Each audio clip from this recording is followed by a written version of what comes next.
Welcome back. This is video number 3, and as promised, I am going to give you some real live examples of different scenarios so that whether you're trying to build a list or whether you're trying to sell a product or whether you're trying to just brand yourself, different scenarios call for different setups and different types of campaigns.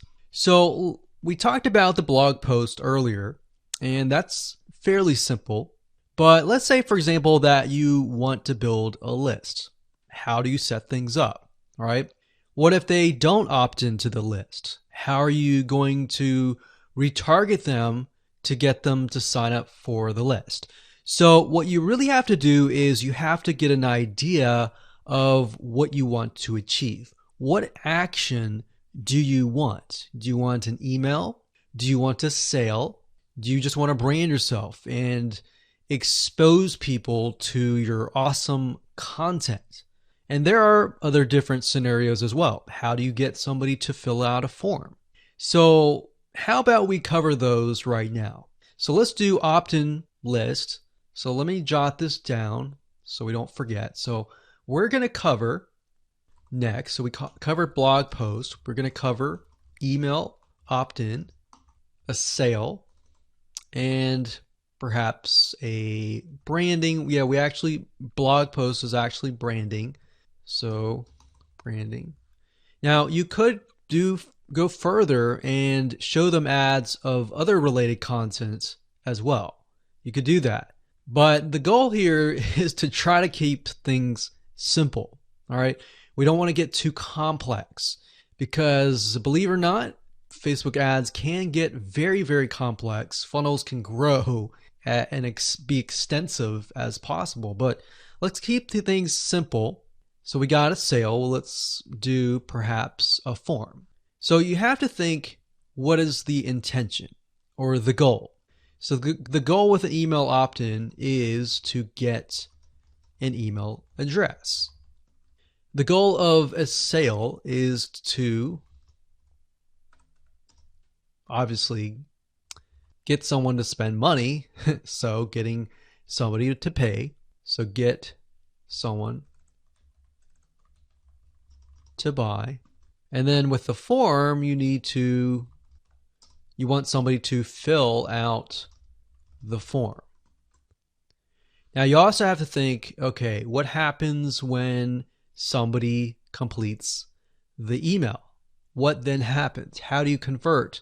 And how do you track that conversion so you don't show a Facebook ad to somebody who has bought, right?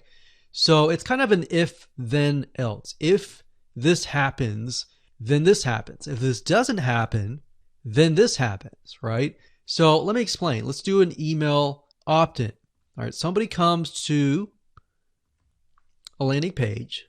So we'll call this the email capture page. And then, of course, there's going to be a Facebook pixel on this email captured page. Now, I'm going to remove these because it's going to get a little bit longer. And I'm going to delete this. I'm going to actually copy this back, but we're going to move this over here. So if they fill out the email, what is after that? All right. What is after that? So after that, depending on how things are set up, if you got it set up with double opt-in confirmation, which means they have to check their email address and click the link and all that, and it goes to that page, or they fill in the email and it immediately directs them to the next page. Whatever the page is, we'll say page 2. This could be where the freebie is located. And you're going to need to have another Facebook pixel on that page, right? So if you think about it, the Facebook pixel needs to be on this page. Now, the only reason why we would want to show a Facebook ad is if they came to the email capture page, but they did not give us their email, right? In other words, if they did not fulfill the action, then you need to show a Facebook ad. If they did fulfill the action, you don't need to show the Facebook ad, unless, of course, you're selling a product. But like I said, let's keep it simple. So from this point, they either give us the email and then they land on this page. And this Facebook pixel will need to, we'll call it a conversion, and it will need to let us know if it actually converted. Now, if they did not, so we'll put over here,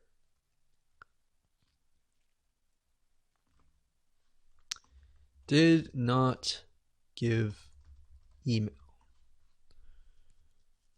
So this is if they gave us the email. If they did not give us the email, and that's why I put an arrow here. So these are scenario 1. So we could actually name this. Let's name this scenario 1.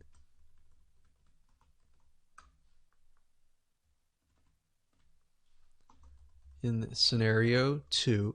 And obviously scenario 2 doesn't have a page or anything. It's just merely they exited this specific page. If that's the case, we want to retarget them, right? So we are going to say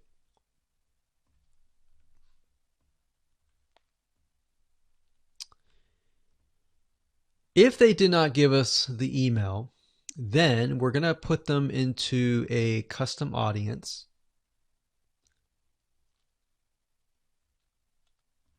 So in certain respects, what it's going to do is if somebody visited this page, but they did not visit this page, then we put them in a custom audience. If they visited this page and this page, then we do not retarget them. Now, it's going to be a little bit more easier to understand when I visually show it to you. But I just want to give you a bird's eye view here. So at this point, they did not give us the email, so therefore we add them to custom audience, and then we show them a Facebook ad. Now, we could add those who signed up into another custom audience as well. So let's say we want to build a list, and then we want to retarget them with a lot of great content or a product, for example, that we sell within the email. So different scenarios will require different setups. So that's one setup. That's an email setup. So not only are you setting things up for the if they fill out the email, but if they do not fill out the email. So the next thing we have is a sale. So you'll notice that it's actually very similar.